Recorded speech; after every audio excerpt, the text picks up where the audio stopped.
आणि 2 दिवस अरे बाळा, नाशिकमध्ये शूटिंग करताना तुझ्यावर गुन्हा नोंद होऊ शकतो. होऊन दे. माहितीये का? ऐका ना, ऐका ना. बघा, मला आक्रमक भूमिकेत जायला लावू नका. एक मिनिट थांबा. आक्रमक भूमिकेत जायला लावू नका. नाही उठणार. बसा इथं. का व्हायचं ते होईल. बसा इथे. तुम्ही आम्हाला हात लावायचा काय संबंध?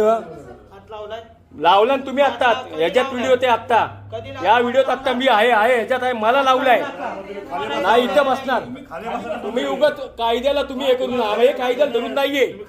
हे कायद्याला धरून नाहीये. तुम्ही कोण?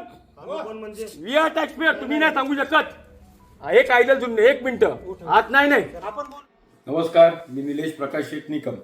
आज आरोग्य प्रमुखांकडे प्रशासन झोपलं म्हणून आंदोलन केले आहे. त्या आंदोलनाला प्रतिसाद म्हणून आरोग्य प्रमुखांनी दळवी हॉस्पिटलमध्ये चाललेल्या अंधाधुंद कारभाराबाबत कारवाई करण्याचे आश्वासन दिले आहे. मागील 3-4 दिवसांपासून आपण त्या पुराव्यासहित दळवी हॉस्पिटलच्या आवारामध्ये वापरलेल्या इंजेक्शनच्या सुया, दारूंच्या बाटल्यांचा खच, तसेच 2 वर्षापूर्वी आपण ज्या अग्निसुरक्षा यंत्रणासाठी त्यांच्याकडे मागणी केली होती ते अग्निसुरक्षा यंत्रसुद्धा बसवलेत, पण त्याचं अजूनपर्यंत चालू केलेलं नाही. मागील 3 महिन्यांपासून लिफ्टसुद्धा बंद आहेत.